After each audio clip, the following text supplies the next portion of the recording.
Hello, कैसे हो दोस्तों? आप सभी का अपने यूट्यूब चैनल पर दोस्तों बहुत बहुत स्वागत है। दोस्तों आज की क्लास में हम बात करेंगे राजस्थान के प्रमुख संप्रदाय। ठीक है, राजस्थान के प्रमुख संप्रदाय क्लास होने वाली है और ये जो क्लास है सीईटी, यहाँ पर पशु परिचर और यहाँ पर रीट, बाकी जितने भी एग्ज़ाम हैं राजस्थान के, उन सभी एग्ज़ाम के लिए मोस्ट इम्पोर्टेंट होने वाली है। खास करके यहाँ पर सीईटी और पशु परिचर लेवल का यहाँ पर दोस्तों हम इस क्लास में दोस्तों सम्मिलित किया है। तो दोस्तों यहाँ पर राजस्थान के प्रमुख संप्रदाय को लेकर हम बात करेंगे। ठीक है, तो यहाँ पर सबसे पहले भक्ति क्या है। ठीक है, भक्ति को लेकर दोस्तों मोस्ट इम्पोर्टेंट यहाँ पर है वो प्रश्न बन सकते हैं। तो सबसे पहले है दक्षिण भारत में भक्ति आंदोलन का जनक किसे माना जाता है? रामानुज। ठीक है, रामानुज को दक्षिण भारत में भक्ति आंदोलन का जनक माना जाता है।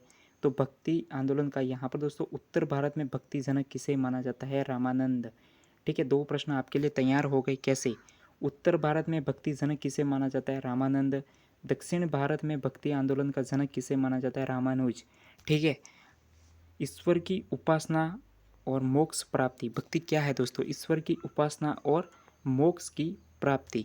ठीक है, और भक्ति की शुरुआत कहाँ से हुई थी? दक्षिण भारत से दोस्तों भक्ति की शुरुआत देखने को मिलती है। अवतारवाद का उल्लेख कहाँ पर मिलता है? तो भगवत पुराण में मिलता है। और सर्वाधिक अवतार है वो वराह अवतार माने जाते हैं भक्ति में। ठीक है, भक्ति में सर्वाधिक जो अवतार है वो वराह अवतार माने जाते हैं। और अवतारवाद का उल्लेख कहाँ पर मिलता है? भगवत पुराण में मिलता है।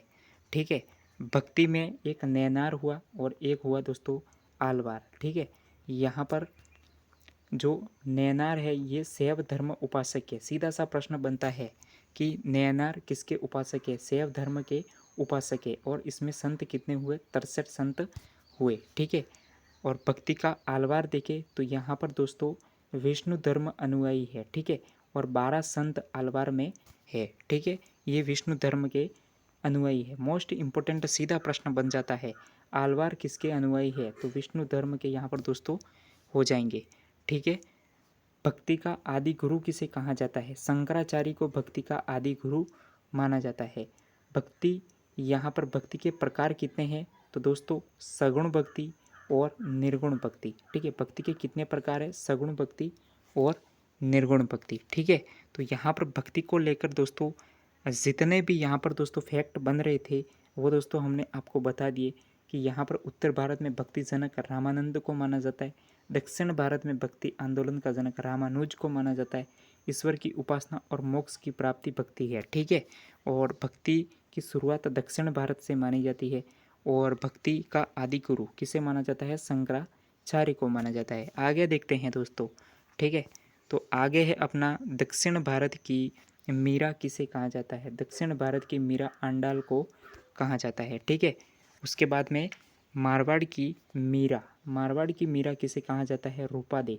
रूपा दे कहाँ की रहने वाली थी? मालाजाल गांव बाड़मेर की रहने वाली थी। किशनगढ़ की मीरा किसे कहा जाता है दोस्तों? बणी ठणी। ठीक है, बणी ठणी। किशनगढ़ से संबंधित दोस्तों चित्रशैली में भी बहुत ही अच्छे प्रश्न बनते हैं। राजस्थान की राधा किसे कहते हैं? मीराबाई को राजस्थान की राधा कहते हैं। तो राजस्थान की दूसरी राधा किसे कहते हैं? राणाबाई को कहते हैं। ठीक है, यहाँ पर कंफ्यूज बिल्कुल भी नहीं होना। राजस्थान की राधा मीराबाई, राजस्थान की दूसरी राधा राणाबाई। ठीक है, अब कुछ संत हुए हैं, इन्होंने अपने कुछ मत दिए हैं। ठीक है, तो कौन से संत ने क्या मत दिए हैं? शंकराचार्य, जिसने अद्वैतवाद का यहाँ पर मत दिया है। शंकराचार्य जो कि आदि गुरु कहलाते हैं। ठीक है, आदि गुरु कहलाते हैं। और यहाँ पर शंकराचार्य ने अद्वैतवाद का मत दिया है। ठीक है, अब इसको याद रखने की मैं ट्रिक आपको बता देता हूँ। यहाँ पर क्या है दोस्तों? पहला अक्षर अ। ठीक है, अगर आप ये याद रख सकते हैं कि आदि गुरु, तो अ आ। ठीक है, अ आ। शंकराचार्य क्या है दोस्तों? आदि गुरु। तो आदि गुरु में दोस्तों आ आता है। ठीक है, यहाँ पर क्या है? अद्वैतवाद, अ आ। ऐसे आसानी से आप याद रख सकते हैं। अगर ऐसे याद नहीं रहता है तो फिर आपको क्या करना है? अ यहाँ पर ऐसे लिखना है, इसकी बिंदी को यहाँ चिपका देना है, और स यानी कि अंश, इससे आप याद रख पाओगे। क्योंकि अक्सर विद्यार्थी एग्जाम में मत को लेकर ज़्यादा कंफ्यूज होते रहते हैं। ठीक है, रामानुज की बात करें तो यहाँ पर विशिष्ट द्वैतवाद। ठीक है, विशिष्ट द्वैतवाद, वल्लभाचार्य की बात करें तो दोस्तों शुद्ध द्वैतवाद इन्होंने मत दिया। निम्बार्काचार्य की बात करें तो द्वैतवाद यहाँ पर इन्होंने मत है वो दिया। ठीक है, अब बात करते हैं आगे भक्ति के प्रकार। तो भक्ति के प्रकार कितने बताए दोस्तों हमने ऊपर? 2 प्रकार बताए। पहला कौन सा था? सगुण भक्ति। दूसरा कौन सा है? निर्गुण भक्ति। ठीक है, अब सगुण भक्ति क्या होती है? तो भगवान का आकार या स्वरूप मानकर पूजा करना, यानी कि मूर्ति पूजा करना। ठीक है, गुण सहित यहाँ पर हो जाएगा, सीधा याद रख पाओगे। निर्गुण भक्ति बिना मूर्ति के पूजा करना, यानी कि निराकार। ठीक है, कण कण में समाहित है। निर्गुण भक्ति बिना मूर्ति के पूजा करना, निराकार।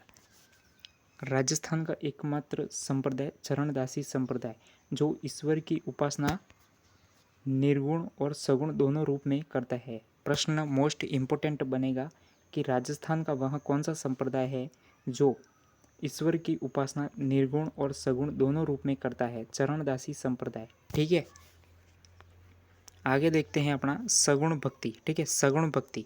अब सगुण भक्ति में कौन कौन से यहाँ पर संप्रदाय देखने को मिलेंगे? क्योंकि हमने आपको बताया कि भक्ति के प्रकार कितने हैं? 2 है, सगुण भक्ति और एक है निर्गुण भक्ति। ठीक है, तो सगुण भक्ति के संप्रदाय अलग होंगे और निर्गुण भक्ति के संप्रदाय भी अलग होंगे, लेकिन राजस्थान का एकमात्र ऐसा संप्रदाय है चरणदासी संप्रदाय जो ईश्वर की उपासना सगुण और निर्गुण दोनों रूप में करता है।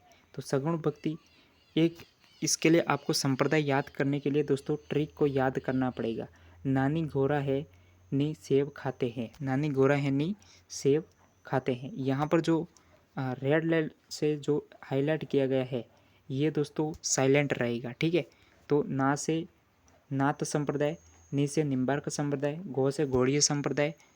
ठीक है, रा से रामानुज, यहाँ रा को 2 ले लेना है, रामानुज और रामानंद संप्रदाय। और यहाँ पर दोस्तों सेव से यहाँ पर नी से निष्कलंक संप्रदाय और सेव से सेव संप्रदाय और इसके पीछे वह है तो वल्लभ संप्रदाय। तो ये जितने भी संप्रदाय है दोस्तों ये सब अपने सगुण भक्ति के संप्रदाय है। तो अगली क्लास दोस्तों अपनी बहुत ही जल्द आने वाली है और इस चैनल को सब्सक्राइब लाइक शेयर जरूर कर देना। अगली क्लास में हम संप्रदाय से संबंधित है वो पढ़ेंगे। ठीक है, थैंक यू फॉर वॉचिंग।